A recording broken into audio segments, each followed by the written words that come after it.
Assalamualaikum warahmatullahi wabarakatuh. Balik lagi nih dalam kegiatan Mozzarella, motivasi and sharing with televisi dakwah. Nah, kenalin dulu nih, nama saya Zafari Cunain Pratama, Prodi KPI Komunikasi dan Penyiaran Islam. BTW nggak terasa nih, kira-kira udah semester 5. Aduh, banyak lah kira-kira masalah yang saya hadapi lah dalam berapa semester ini. Nah, kita nih kedatangan narasumber kita nih pada hari ini. Bapak Sapril MSOS. Iya, bro. Nah, Bapak Sapril nih sedikit membahas tentang pertelevisian dakwah lah maksudnya, Pak. Nah, kita perkenalan dulu lah maksudnya. Pak. Betul, nama saya Safril. Saya sekarang sebagai dosen Prodi Komunikasi Penyiaran Islam di IAIN SAS Bangka Belitung. Salam kenal ya untuk seluruh pemirsa dari... Salam kenal semuanya. Tadi podcast kita apa namanya? Mozzarella, Pak. Mozzarella. Kalau mengingat nama mozzarella pasti saya itu langsung ngiler ya. Teringat dengan keju yang panjang. Nah, kali ini memang penonton kita manis-manis ya. Iya, Pak. Semua manis lah, ganteng juga, Pak. Betul ya. Jadi gimana nih, Zafari? Nah, Zafari sehat ya? alhamdulillah, Pak, sehat. Iya. Bapak juga sehat ya, Pak? Iya, terlihat pucat atau gimana gitu. Kita kurang make up deh kayaknya. Tim make up kita. Oke. Nah, di sini saya sedikit mau bertanya lah, Pak. Jangan sedikit, banyak juga boleh. Pasti banyak lah, Pak. Oh iya, siap. Siap, Pak. Nah, yang saya pertanyakan ini pendapat Bapak soal mahasiswa yang jarang nonton televisi dakwah, Pak. Oke, televisi dakwah. Memang kalau saya sendiri, Zafaria, saya itu juga bekerja di media, tapi bedanya tidak masuk ke TV, karena badannya terlalu besar mungkin ya, jadi tidak muat dengan kotak TV itu. Kemudian saya pindah ke media radio, ya. Memang banyak sekali tantangannya ketika kita ingin survive sebagai ataupun mempertahankan identitas kita sebagai media dakwah. Ya, banyak sekali orang-orang yang kemudian ingin membangun sebuah media baru, media TV ataupun radio, yang tentunya mereka juga ingin mencari nafkah di situ. Ya, sedangkan kita tahu pemasukan dari media itu adalah salah satu yang terbesar tentunya adalah dari orang-orang yang ingin mengiklankan produk mereka dan usaha mereka. Ya, tentunya mereka-mereka ini adalah mereka yang ingin agar banyak usaha mereka itu ketika diiklankan ditonton oleh pemirsanya. Makanya kemudian memberikan peluang kepada TV untuk menyiarkan iklan mereka dengan bayaran seperti itu, ya. Dan untuk mempertahankan identitas dakwah ini, kita juga perlu pertanyakan seberapa banyak sih orang yang menonton media dakwah tersebut. Ya, betul. Ya, salah satunya misalnya kontennya, ya. Kalau media itu berarti kan kita punya 4 kegunaan. Yang pertama itu adalah untuk menghibur, memberikan informasi, kemudian untuk mengedukasi, kemudian untuk mempengaruhi, ya. Jadi sebenarnya mana nih yang paling dicari oleh pemirsa kita, ya? Kalau dia ingin edukasi, dia ke kampus belajar, ya. Kalau dia ingin ingin dipengaruhi, misalnya dalam bidang keimanannya, dia bisa mendengarkan konten-konten dakwah. Kemudian kalau dia ingin mendengarkan informasi, kemudian edukasi, kemudian itu mempengaruhi. Nah, yang terakhir itu tentunya itulah yang bisa didapatkan dari media, salah satunya yaitu adalah hiburan. Ya, jadi menurut saya zaman sekarang dengan berbagai banyak sekali masalah-masalah yang dihadapi oleh pemirsa ataupun mahasiswa-mahasiswa kita sudah naluriahnya gitu ya, karena mungkin acara di kampus terlalu banyak, kemudian kegiatan-kegiatan di luar juga banyak, maka mereka mencari hiburan melalui media. Makanya sekarang itu agak jarang kita melihat radio ataupun televisi yang mempertahankan identitas dakwahnya, ya. Kecuali memang ada 1-2 yang mungkin mereka juga menjual nama dakwah, konten dakwah itu untuk ditarik minat dari orang-orang yang akan menjadi sponsorshipnya, ya. Jadi kalau saya sendiri pun kalau nonton TV pasti mencari hiburan, ya. Yang kedua mencari informasi. Nah, kayak gitu. Jadi kalau ditanya kenapa bagaimana pendapat saya tentang mahasiswa-mahasiswa khususnya yang harusnya mereka kuliah di dakwah, kemudian tidak menonton televisi yang bergenre dakwah, ya itulah karena ketika mereka di kampus sudah banyak didakwahi oleh dosen-dosennya, ya. Jadi untuk menghindari itu, menghindari kebosanan, mereka menonton media. Ya, jadi bagi saya lumrah saja. Jadi maksudnya dari sekian banyak lah Pak ya televisi dakwah yang ada di pertelevisian Indonesia ini, kalau menurut Bapak itu yang paling banyak muncul contohnya atau Bapak lihat itu ada nggak? Ada banyak ya channel-channel tertentu, tapi di Islam saja itu kan kawan ya.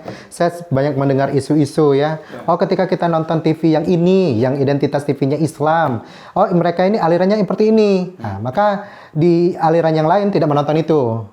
Ya, maka kemudian yang saya tahu di media itu mereka akan mengeluarkan berbagai genre program mereka untuk menarik si sponsor dan juga penonton tadi, ya.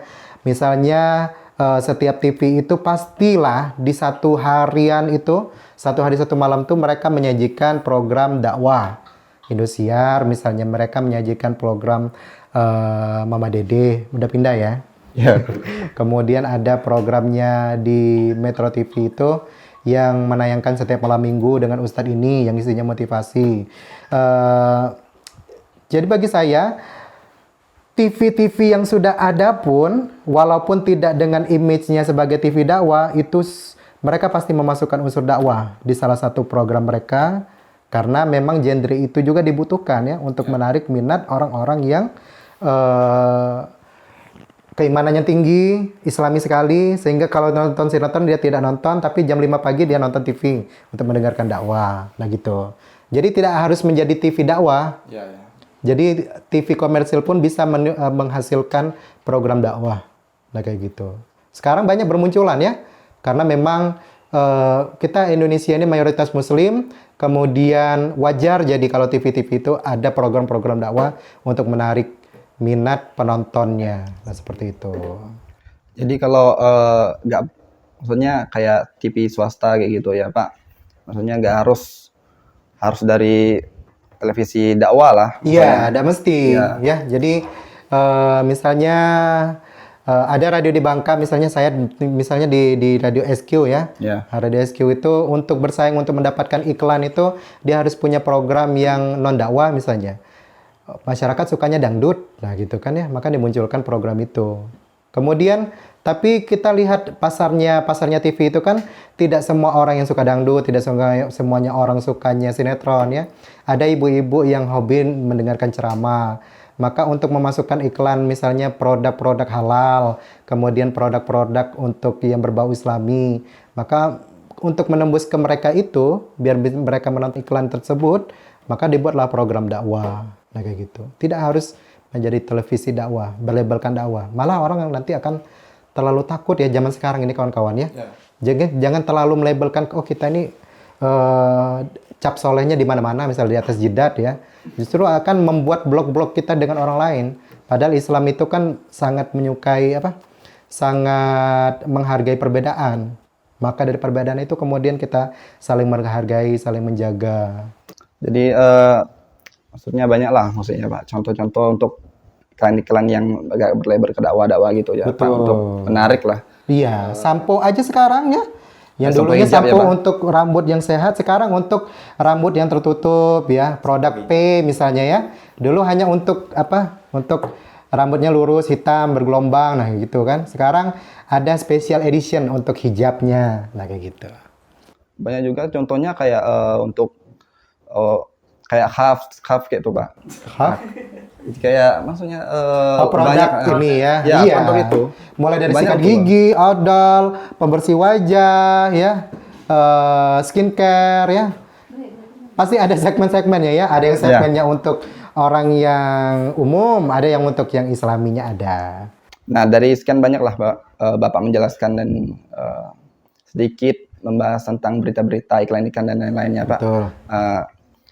Jadi saya ingin bertanya lah Pak terkait motivasi Bapak mengenai hal tersebut lah dari sekian banyak televisi dakwah, dan mengapa mahasiswa-mahasiswa atau mahasiswi itu nggak sekarang ini kurang tertarik lah kalau ke televisi dakwah dan lain-lainnya, Pak. Oh iya, memang di dalam media itu kawan-kawannya ada dua hal menurut saya ya. Kalau kita tidak jadinya bagus banget, berarti kita berbeda. Ada juga misalnya orang-orang yang kita lihat ustadz-ustadz yang muncul di televisi itu adalah ustadz-ustadz yang betul-betul berbobot, ya. Walaupun cara penyampaiannya tidak bagus, kemudian kurang menarik, tapi ketika orang menonton ilmunya itu menjadi menarik. Dia kemudian tampil di televisi yang khusus untuk mengabarkan berita, ya. Sehingga penontonnya memang kelas-kelasnya pendidikannya misalnya menengah ke atas. Ada yang ibu-ibu yang misalnya kita inilah ya, yang menengah ke bawah dan seperti itu, yang menginginkan dakwah itu instan, dakwah itu unik ya. Kalau kita mendengarkan orang terlalu serius, kita tidak tertarik. Tapi misalnya ustadznya unik, ada nyanyiannya, kemudian ada gaya-gayanya yang unik, kemudian humornya ada, kemudian suasananya hangat. Nah itu yang menjadi nilai plus bagi si pendakwah tersebut. Jadi apa sih pertanyaan tadi? Motivasi lah. Iya, motivasinya memang kalau ingin kita itu diterima di media-media ataupun di masyarakat, kita harus memilih tuh, menyiapkan diri kita. Apakah kita ini nanti mau jadi yang bagus banget, berarti ilmu kita harus yang terbaik sekali. Kemudian atau kita ingin menjadi yang unik tadi. Ada loh ustadz-ustadz yang kadang-kadang penjelasannya itu dangkal lagi gitu kan, penjelasannya biasa aja tapi karena gayanya keren gitu kan, seperti Ustadz Maulana berbeda dengan yang lainnya. Nah, itu menjadi menarik kayak gitu ya. Sama dengan milenial juga. Kalau saya pikir orang-orang zaman sekarang ini milenial seperti kita ini itu pasti menginginkan sesuatu yang unik. Jadi dia menjadi hiburan, sekaligus menjadi tontonan, sekaligus menjadi tuntunan. Gaya berbicaranya asik, tapi isi yang dibicarakannya itu juga bagus. Nah itu. Dan sekarang itu memang seperti itu ya. Mungkin Anda tahu dengan Ustadz Abdul Somad yang meledak ya di beberapa tahun terakhir ini. Kenapa dia bisa heboh meledak seperti itu? Ya karena dia punya paket lengkap. Jadi ilmunya itu benar-benar tinggi. Ketika ditanya oleh jamaah tentang hal-hal fikih segala macam, dia sampai bisa menjelaskannya ke akar-akarnya. Nah, seperti itu. Kemudian cara penyampaiannya juga menarik. Kalau berbicara tentang ustadz-ustadz yang unik-unik gitu, Pak ya. Contohnya banyak lah, kayak Ustadz Hanan Taki, Fahmi Bondi. Padahal pembahasannya seputar itu aja, betul. Pak. Cuman milenial, cinta gitu lah, Pak. Nah itulah maksudnya lebih menarik lah untuk orang-orang sekarang, apalagi milenial kayak gini, Pak. Memang di dalam public speaking itu kita kalau ingin didengarkan orang, kita lihat apa kebutuhan orang, ya. Kalau memang kita ingin nanti dakwahnya kita itu didengar oleh mad'u yang muda-muda, kita harus membawakan tema yang nyambung ke anak-anak muda. Mereka lagi giat-giat kuliah, lagi giat-giat mencari jati diri, sedang terkukung dalam dunia percintaan. Maka kita harus bawakan tema-tema seperti itu. Maka timbullah ustadz-ustadz yang seperti yang dibilang oleh Zafari tadi, ya, yang khas untuk milenial, seperti itu. Sekian banyak lah Pak untuk pembahasan kita pada hari ini. Mungkin sekian saja ya Pak. Iya. Ya, untuk podcast kita pada hari ini. Betul. Saya berharap mudah-mudahan podcast ini semakin banyak bintang tamu yang menarik yang akan membagikan ilmunya kepada seluruh penontonnya. Amin. Dan mudah-mudahan nanti subscriber, kemudian penontonnya semakin banyak, jadi kita bisa mendapatkan AdSense dari situ ya. Terima kasih, Pak Zafari. Nah, sebelum kita mengakhiri podcast ini, kita sedikit yel-yel lah. Nah, untuk anak-anak KPI ini kan, nah, kita yel-yel dulu. Komunikasi dan penyiaran Islam tanpa batas. Oke, sekian saja ya podcast hari ini ya Pak. Saya pribadi Zafari Cunain Pratama, mohon maaf apabila salah kata, salah kalimat atau salah perilaku lah. See you next time untuk kegiatan podcast kita selanjutnya. Bye-bye. Bye-bye. Assalamualaikum. Waalaikumsalam.